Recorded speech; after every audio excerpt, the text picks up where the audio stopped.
জীবনের চলার পথ সহজ নয়, এটাকে সহজ করে নিতে হয়। অনেকটা বছর কেটে গেছে সংসার জীবনের, তবুও মনে হচ্ছে সংসার জীবনের অনেক কিছু এখনও শেখা বাকি আছে। হ্যালো এভরিওয়ান, আসসালামু আলাইকুম। কী অবস্থা সবার, কেমন আছেন? আশা করছি সবাই অনেক অনেক বেশি ভালো আছেন। আলহামদুলিল্লাহ, আমিও ভালো আছি। জুম্মার দিন আর আজকে সারাটা দিন কিভাবে কাটিয়েছি সব কিছু আপনাদের সাথে শেয়ার করব। আশা করছি সবাই পাশে থাকবেন। তো সকালবেলা ঘুম থেকে উঠে নাস্তা করে নিয়েছি। আজকে শুক্রবার, তাই সকাল সকাল সব কিছু তড়িঘড়ি করে নিচ্ছি, কারণ জুম্মার দিন আমার কাছে খুব বেলা ছোট মনে হয়। আর এমনিতেও তো শীতের দিন বেলা আসলেই খুব ছোট মনে হয়। কাজ করে আসলে সময়ের সাথে মনে হয় যেন পারা যায় না। আর যাদের ঘরে বাচ্চা আছে তাদের তো কথাই নেই, বাচ্চাদের পিছনে এক্সট্রা সময় ব্যয় করতে হয়। তো যাই হোক, সকালবেলা কিছু নাস্তা করার পরে থালবাটি ছিল, সেগুলো ক্লিন করে নিলাম। আর আজকে গরুর মাংস রান্না করব, তাই গরুর মাংসটাও খুব সুন্দর মতো আমি ক্লিন করে নিলাম। এবার আমি মাংসটা রান্না করে নিব।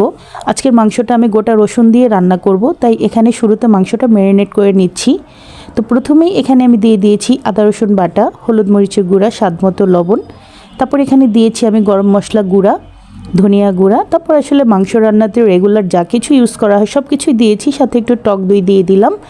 আর দিয়ে দিচ্ছি রান্নার রেগুলার তেল। সব কিছু একসাথে দিয়ে তারপর আমি হাতে ভালো মতো এটা একটু মিক্সড করে নিচ্ছি।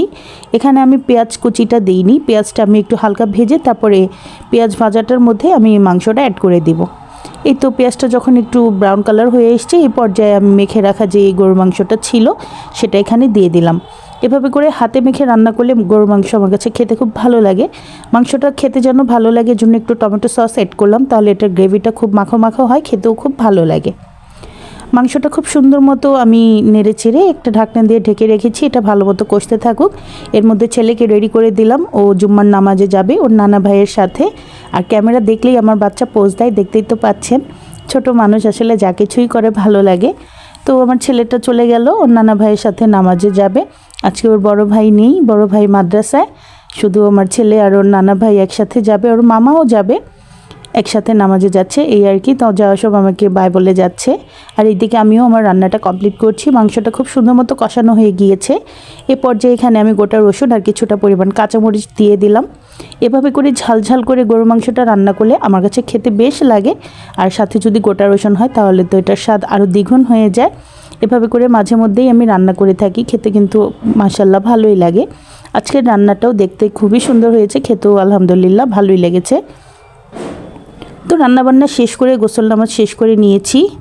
তারপর বাচ্চারা আসলে একসাথে আসলে খাওয়া দাওয়া করব এই আর কি। তো খাবারটা একটু সুন্দরভাবে আমি সার্ভ করছি যেন আসলে দেখতে ভালো লাগে। আর যে কোনো খাবার দেখতে ভালো লাগলে সেটা খেতেও কিন্তু ভালো লাগে। তো এখানে আমি ছাদ থেকে যে একটা কলাপাতা নিয়ে এসেছি, এনে ভালো মতো ক্লিন করে প্লেটের মধ্যে দিয়ে তারপর খাবারটা আমি সার্ভ করছি। দেখেন দেখতেই কতটা ভালো লাগছে। যে কোনো জিনিস কিন্তু দেখতে ভালো লাগলে সেটা খেতেও ভালো লাগে। প্রেজেন্টেশন যতটা ভালো হবে খেতেও ঠিক ততটাই ভালো লাগবে। তো এই তো সুন্দর মতো প্লেটটা রেডি করে ছেলেকে দিয়ে দিয়েছিলাম। ছেলে তো দেখে খুশি, বলছে আম্মু এটাতে তুমিই খাও, আমাকে আলাদা করে দিয়ে দাও। তো ওকে আলাদা করে দিয়েছি, আর এটাতে আমিই খেতে বসে পড়লাম। খাবো আর আপনাদেরকে রিভিউ দিব যেটা খেতে কেমন হয়েছে। তো শুরুতে একটা মাংস ধরে আমি ছিঁড়ে খেয়ে নিচ্ছি। আলহামদুলিল্লাহ এত সুন্দর সিদ্ধ হয়েছে আর এত মজা হয়েছে।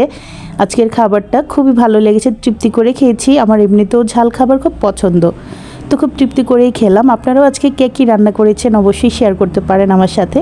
তো আজকে বিদায় নিচ্ছি, সবাই ভালো থাকবেন। দেখা হয়ে যাবে নেক্সট কোনো ব্লগ ভিডিওতে। ততক্ষণ পর্যন্ত সবাই ভালো থাকবেন, সুস্থ থাকবেন। আল্লাহ হাফিজ।